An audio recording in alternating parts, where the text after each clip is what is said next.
My smile tells you a story on what a great film can do. It'll put a smile on your face and it'll not make you frustrated and rant in a video.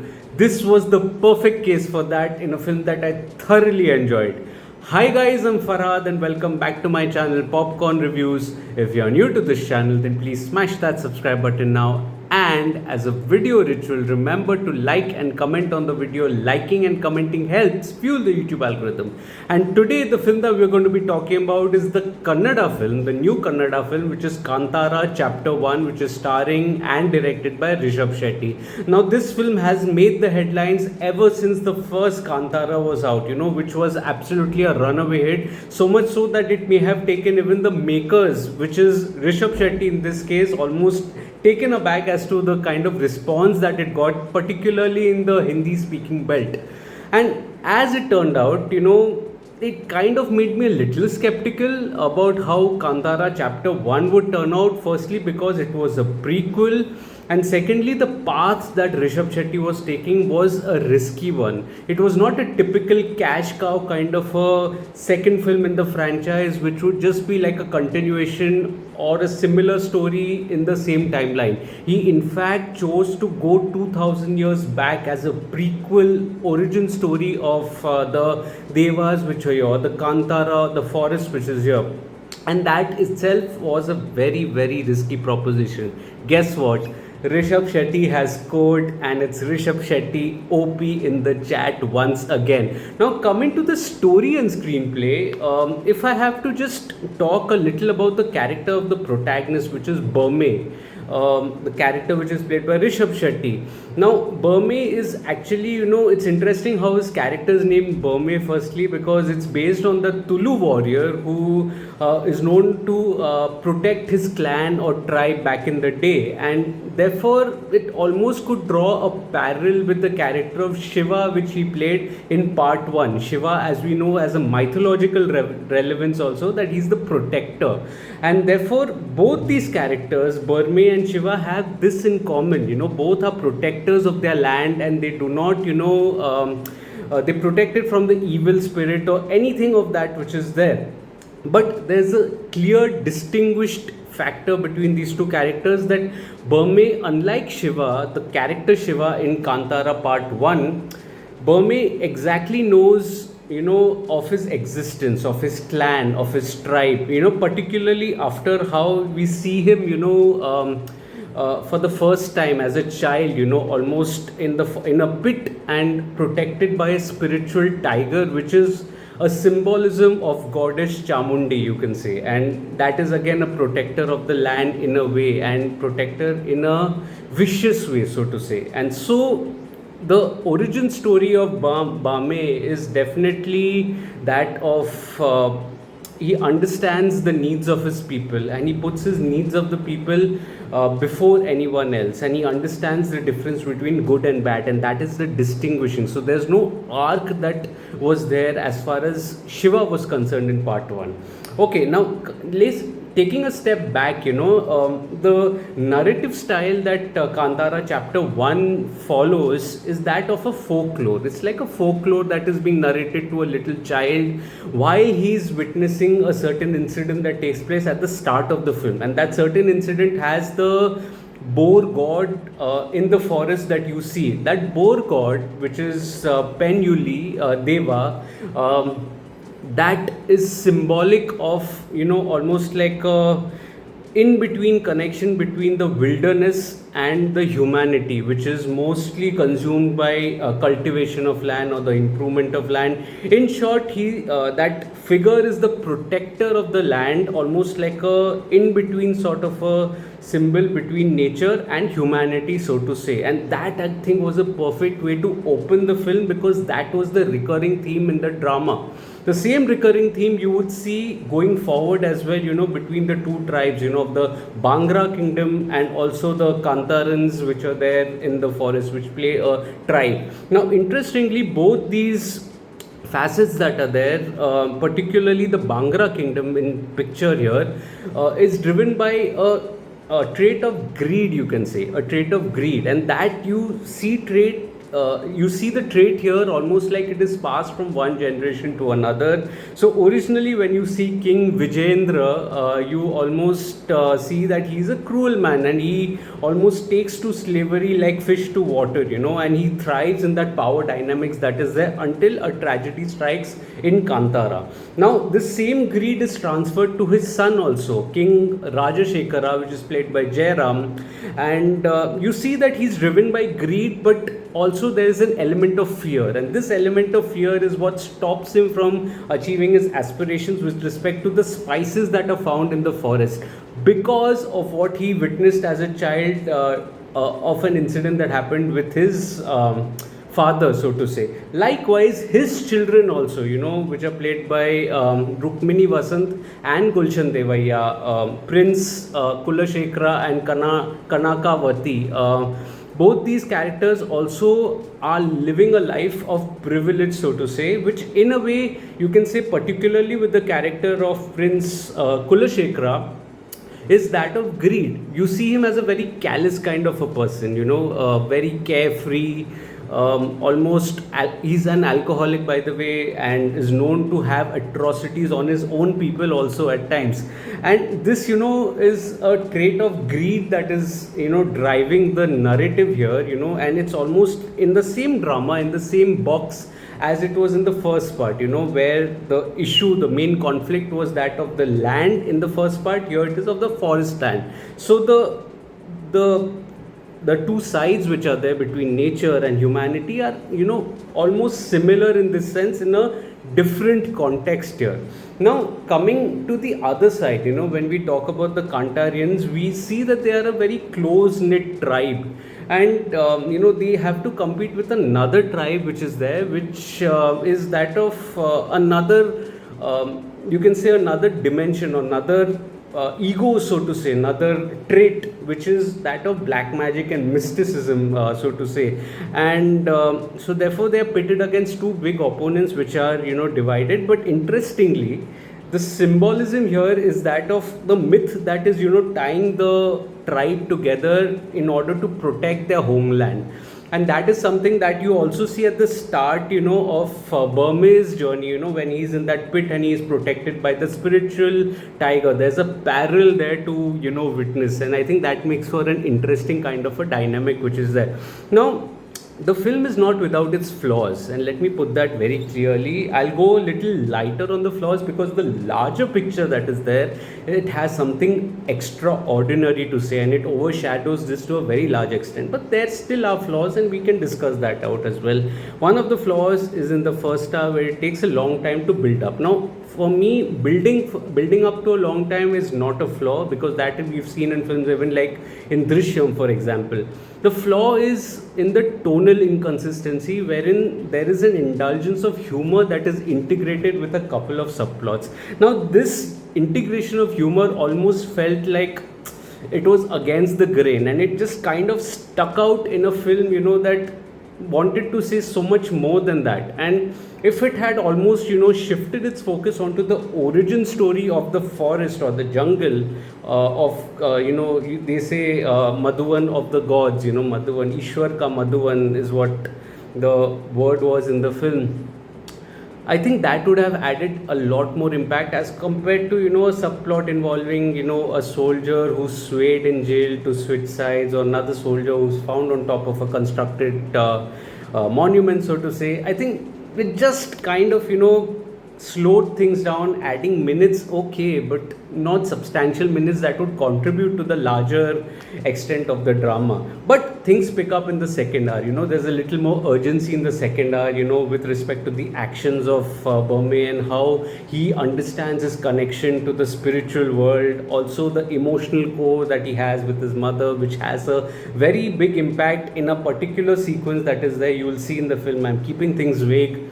Or even the antiques of certain characters here, even a character like, say, Prince Kulashekara, you can see that he's not on the same stature as that of Burmese. You know, you see that there's an immediate mismatch here, and it kind of bothered me at the start, but then as the film progressed, I could understand why that happened, you know, and to a subsequent event that happens later on. And so the antiques of the characters, based on the perception, they go on changing as well.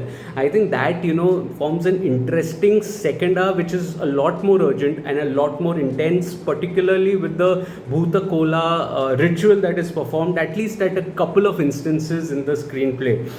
Also, there's a little theme that is there at the end wherein the guardian spirit, you know, encapsulates a particular character, and I think that makes for absolutely goosebumps worthy. It is goosebumps guaranteed as far as I'm concerned, particularly on the big screen, you know, even as the finale, the final act is dedicated in a battlefield, you know, and it's amazing to witness. It's a visual spectacle of the highest order, something that I couldn't shrug off. The feeling that was there, the high that I got, the intensity that particular sequence brought to it, filled me with a lot of energy. And I think that is something, you know, I automatically folded my hands at the end.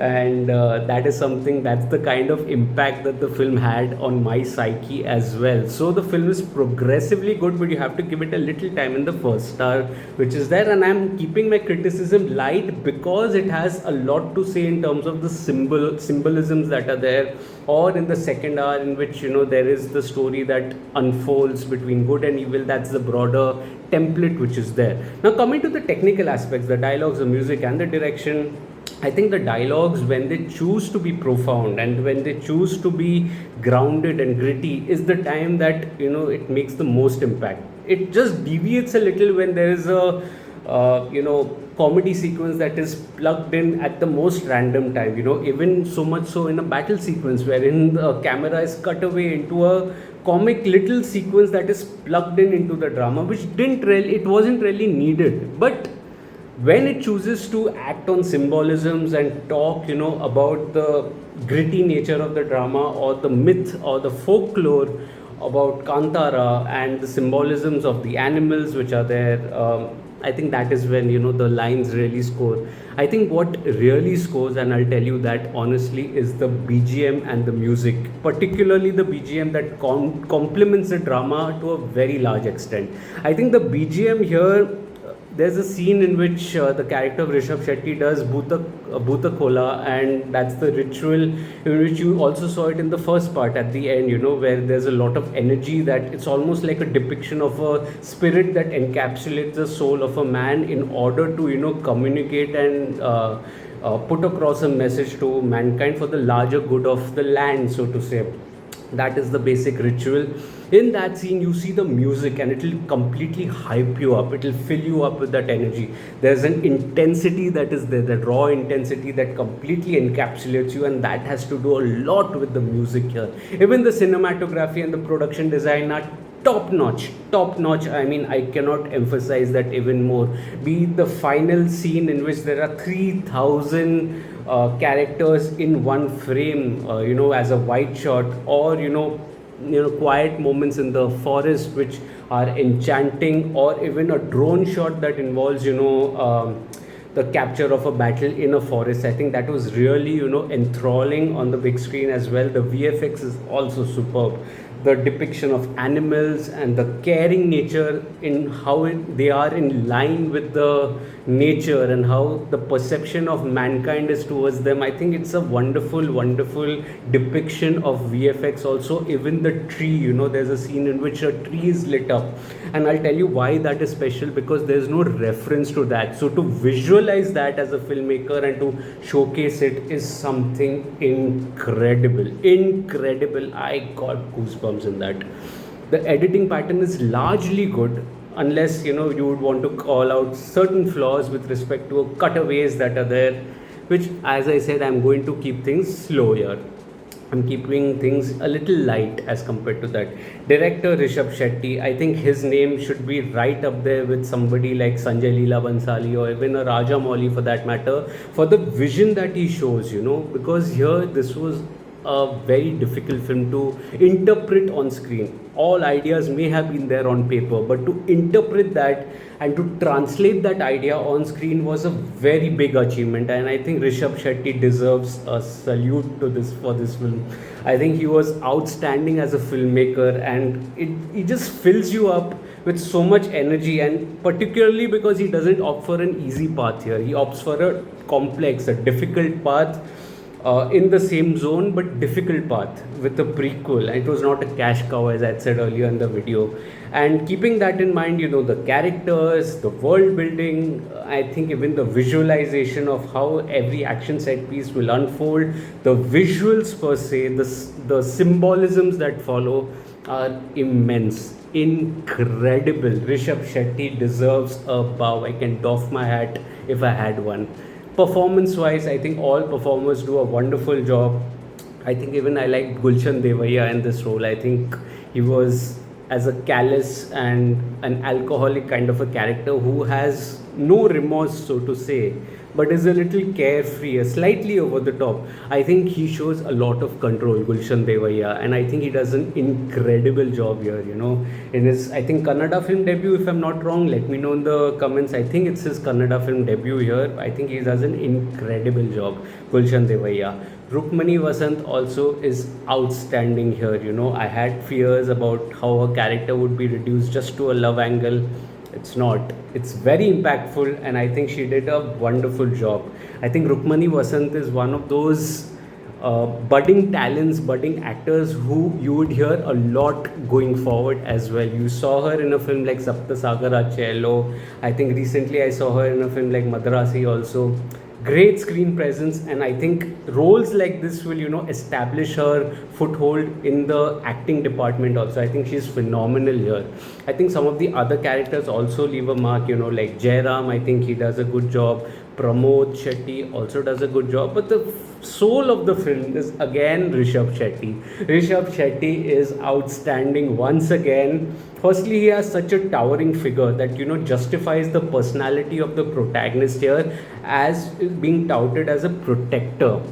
Burma is a protector here, and therefore you can see that you have that personality on screen for that, and he uses that personality really well. Very restrained in certain scenes, but still very assertive also. But the real deal is when he actually raises the bar of intensity in that Bhutakola ritual that he does, one somewhere in the second half and one right at the end. I think that is goosebumps worthy. You will probably want to go again and watch this film just for those sequences. I think he adds so much energy, so much intensity. I mean, if this is not an acting masterclass, I don't know what is. I mean, no amount of words that I say is going to justify how good that performance was. And I remember, reviewing Kantara on this channel, the first Kantara which is there, and that was trending back in the day when the channel had just started. And I remember saying that that was a theatrical experience of a lifetime. 3 years down the line, I would say even this is equally good, equally good, if not better, because there's a lot of complexity to this film also. It's not easy. This film was not easy to execute. Make no mistake about it. So those people who are calling it boring or just dismissing it don't know the depth of the folklore which is there. They just don't understand the depth of it. And if that is the scene, you need to read about it. Read about it. Don't form your opinions too early. I took my time. I took a day to read about it and then make a video. And I'm sure I've still missed out on so many things, or if I've made some mistakes factually, then I'm sorry. You can correct me in the comments also. But in the meanwhile, Kantara chapter 1 is highly recommended. Highly recommended. I mean, you will actually give a rousing applause at the end. It is that good. Highly recommended from my end. My family from Kannada, I'm back watching Kannada films, and keep recommending me these films. If there are any films that I'm missing out on, you can let me know in the comments if there are Kannada films that are there in particular, because most of them I don't come across, or I kind of skip because there's no discussion around it. But if there are any particular films that you want me to discuss, please drop them in the comments. You can do that for other films also, like Telugu, Hindi, or any other films that are there. Malayalam, definitely I cover most of it also. Tamil I do as well. Highly recommended Kantara. And if you're liking this video, remember to smash that like button, or alternately you can dislike it as well. Leave your comments on what was your theatrical experience and how did you like it, and whether it lived up to the expectations of the first part. I really loved it, by the way. I was super happy. I can't shrug off the feeling. It's been a while since I've finished watching the film, but I can't shrug off the feeling as well. So I highly recommended it. You can share this video with your friends and family. You can also fill in with the the folklore that is there. I would love to know a little more about the folklore as well from you guys, because I am like an outsider here. Whatever I read is what I say on, but I'm sure many of you all would have heard this folklore over the years as well. And that is something that I would love to read, something that I did with Loka also this year, and there were so many comments that came along, and I'm expecting Kantara to also live up to that, that level. So you can also read my full review of Kantara on my site, Popcorn Reviews with a double S, the link of which is in the description box below. You can visit my social media handles also, Facebook, Instagram, Twitter, Letterboxd, and Nokio. All captions, film captions, series captions are on my social media handles. The detailed review and rating are on my site, Popcorn Reviews with a double S, link in the description for everything. I'll see you again soon with another video. Till then, take care of yourselves, and thank you so much for your love and support. Cheers.